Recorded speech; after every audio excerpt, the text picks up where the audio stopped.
The raise isn't coming. Not the one that changes everything. Not the number that finally makes the math work, that finally creates the breathing room, that finally makes you feel like you've arrived somewhere worth arriving. It might come eventually, a little, in the way things come eventually when you've been somewhere long enough, but it's not going to be the thing that does it. And the uncomfortable truth that most people spend their entire working lives not fully accepting is this: the salary is not the variable that determines where you end up. You know people who earn more than you who have less. You've watched it happen slowly over years. The promotions that didn't move the account, the bonuses that vanished into a lifestyle that quietly upgraded itself to absorb them, the raises that somehow always ended up where the last paycheck was before it arrived. More in, more out. Same tightness around the third week of every month. You also know, or know of, people who earn what you earn or less who seem to be building something. Nothing loud, nothing they talk about,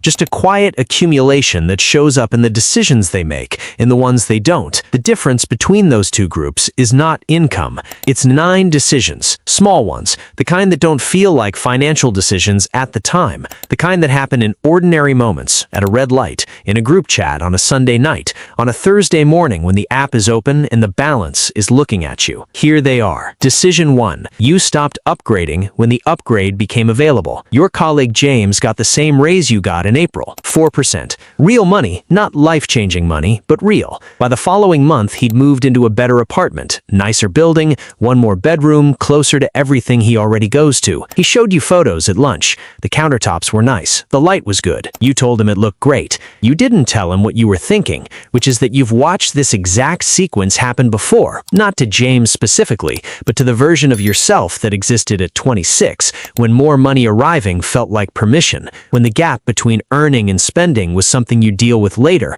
once things settled, once the income got to where it needed to be. The income got there, nothing settled. You just built a more expensive version of the same pressure. The specific thing you changed was not dramatic. You stopped letting the income tell you what was possible and started deciding in advance what the income was going to do. The raise came in. You bumped the automatic transfer before your checking account learned the new number. Your lifestyle absorbed almost none of it. Your savings rate went up by half the percentage of the raise without you feeling the difference in any specific day. James will earn more than he ever has this time next year and still doing the math at red lights. Not because he's careless, because the apartment upgraded itself to match, and there's no gap left. The gap is the whole thing. The distance between what comes in and what you actually spend is the only number that determines where you end up. Not the income, the gap. Every raise that closes the gap instead of widening it is a raise that disappeared. Decision 2. You paid yourself before your checking account saw the money. There is a window of about 4 seconds after a deposit lands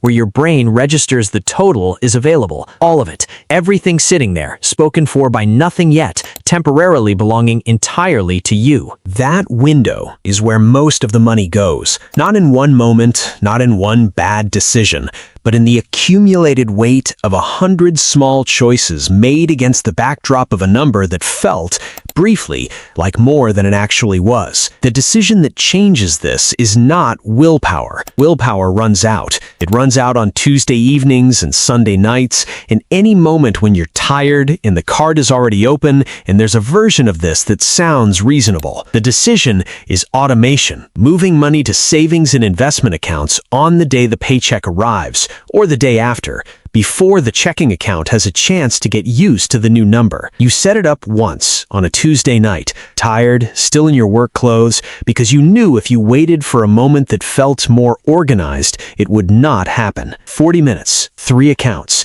automatic transfers with amounts you chose in advance. That was the whole decision. You've made it every month since without making it at all, because it runs whether you're watching or not. The version of you from 2 years ago would check the banking app first thing in the morning the moment the deposit landed. The version of you now finds out the system worked by checking 3 days later when it no longer matters. The money is already somewhere it's supposed to be. The checking account has what's left. You spend that number and don't track it because there's nothing to track. Decision 3. You found the line between what keeps you alive and everything else. On a Saturday morning a while back, you pulled up 2 months of bank statements and made 2 columns on a piece of paper. Needs on one side, everything else on the other. It took about 40 minutes, and it stopped being simple around the 4th transaction. The streaming service from 2 winters ago, the gym membership that charges on the 1st regardless, the subscription you signed up for and kept meaning to cancel. None of them felt like a decision going in.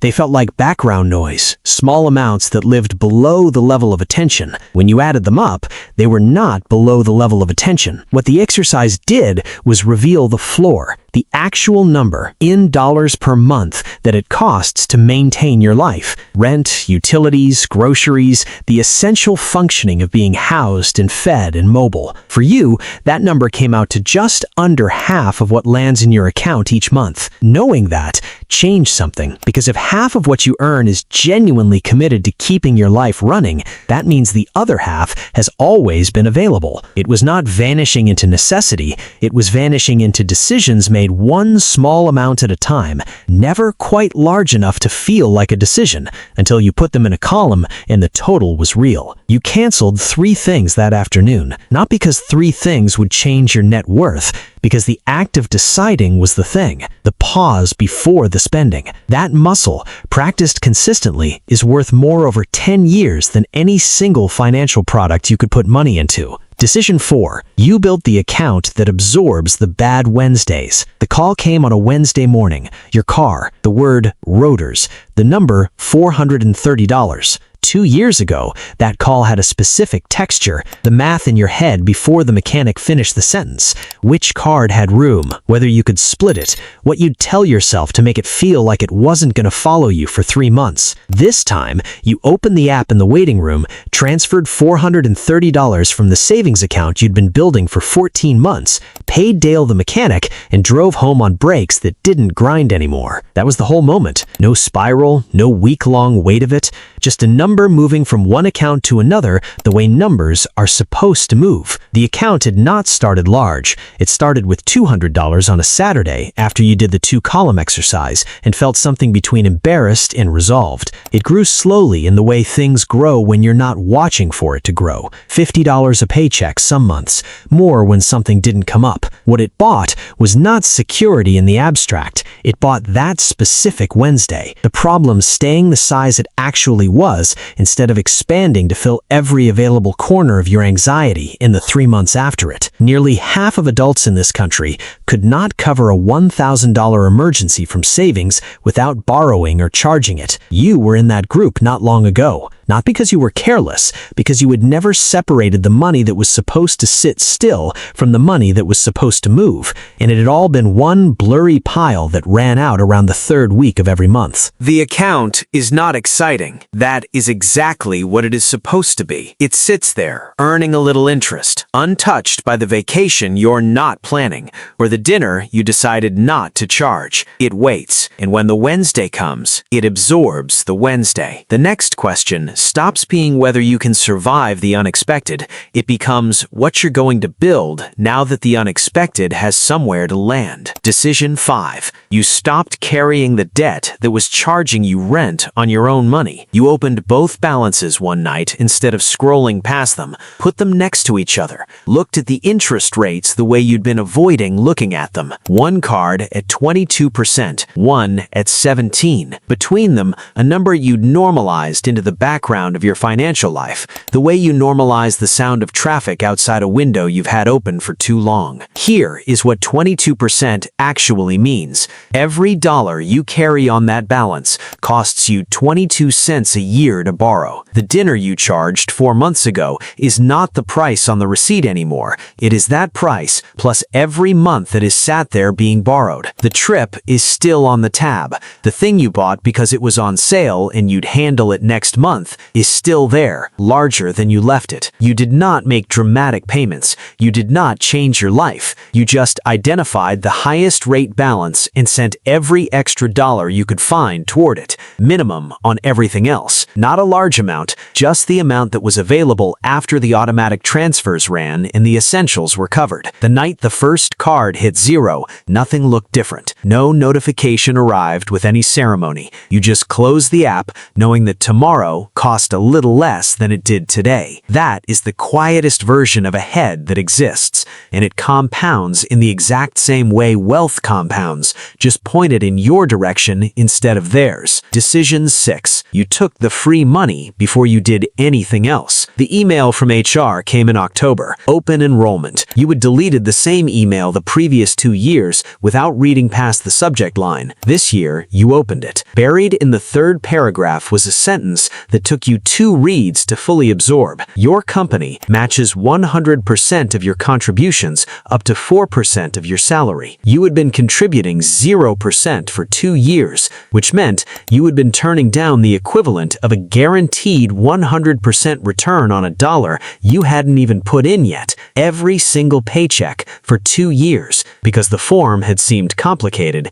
and you'd had other things pulling at your attention. You bumped the contribution to 4% before you closed the laptop. The change to your take-home was smaller than you expected. The change to what your future self will have is larger than any other single decision on this list. No investment offers a guaranteed 100% return before the money has touched a single asset. The match does. Getting it requires one thing: contributing enough to qualify. That is the whole requirement. This is not the most complicated financial decision you will ever make. It is the one with the highest return that the most people are currently leaving on the table. Decision 7. You started thinking in decades, and it changed what the small amounts looked like. $60 a month does not feel like anything when you first move it into an investment account. The balance after month 1 is $60. The balance after month 3 is something slightly above $180 if the market behaved. Nothing about your life is different. No confirmation arrives with any weight attached to it. What changes is the math when you run it all the way out. $300 a month invested consistently from your early 30s into a low-cost index fund, tracking the broad market at the historical average adjusted conservatively for inflation. You are looking at something approaching 7 figures by the time you're in your mid-60s.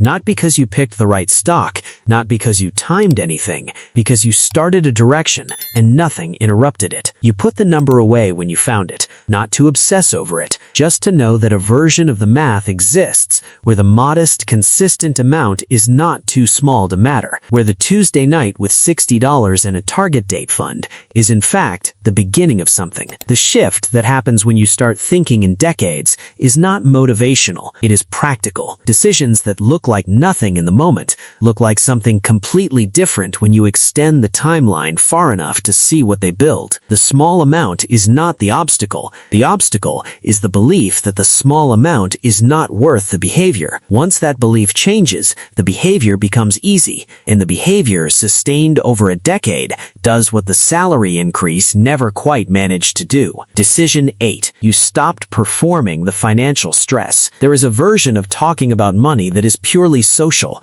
The groceries got expensive, right? This month has been brutal. You know how it is. It functions as a way of staying connected to the people around you who are genuinely experiencing it. A shared language of financial pressure that signals you're still in the same boat. You were in that boat. You said those things, not dishonestly, just reflexively, the way you say fine when someone asks how you're doing. At some point, you noticed yourself stopping, not because you wanted to create distance, because the things you were saying had stopped being accurate, and you're not comfortable performing something that isn't true. The groceries are the same prices for you as they are for everyone else, but they're not brutal. They're just groceries. The third week of the month doesn't have the specific texture it used to have. The Wednesday calls land differently. The stopping is uncomfortable in small ways. It creates a gap in conversations you used to move through easily. People notice when you don't join the collective exhale about money, and sometimes they ask why, and you don't have an answer that fits in a sentence. But something about maintaining the performance felt like it was costing you something. Not money, something harder to name. The small daily confirmation that things are hard, that there there isn't enough, that you're in the same boat, started to feel like a story you were telling yourself that you no longer needed to tell. When you stopped telling it, the decisions that contradicted it got easier to make. Decision 9. You got comfortable making choices nobody saw. The transfer that runs on the first of the month has no audience. Nobody congratulates you. No notification arrives with any particular weight.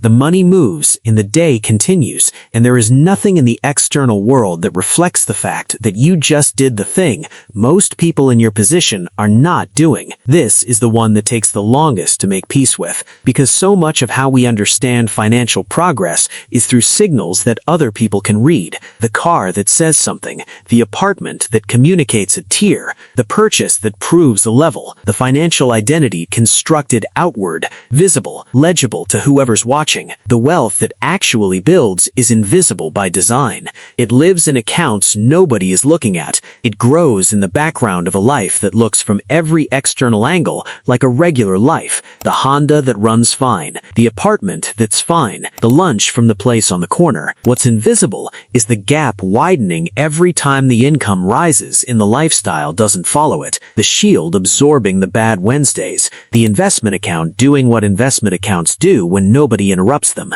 The debt that used to charge rent on your money, gone. None of it has an audience. All of it compounds. Here is what these 9 decisions look like when they've been running long enough. Payday arrives. You feel the buzz at 6:43, or you don't because you were still asleep.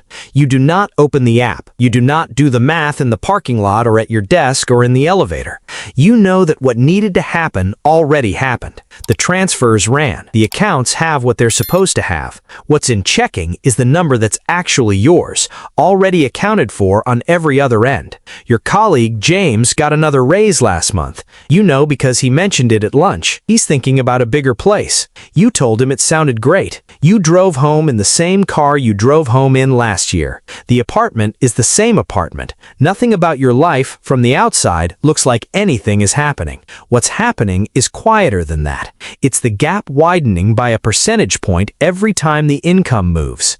It's the bad Wednesday that stayed a Wednesday. It's the investment account that has been running for 38 months without interruption, through 2 market drops and 1 week where everything felt uncertain and you did nothing. It's the 9 small decisions made so consistently that they stopped feeling like decisions and started feeling like just how your money works now. The salary did not change any of this. The 9 decisions did.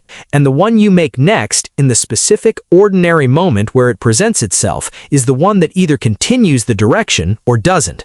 The direction, held long enough, is the whole thing.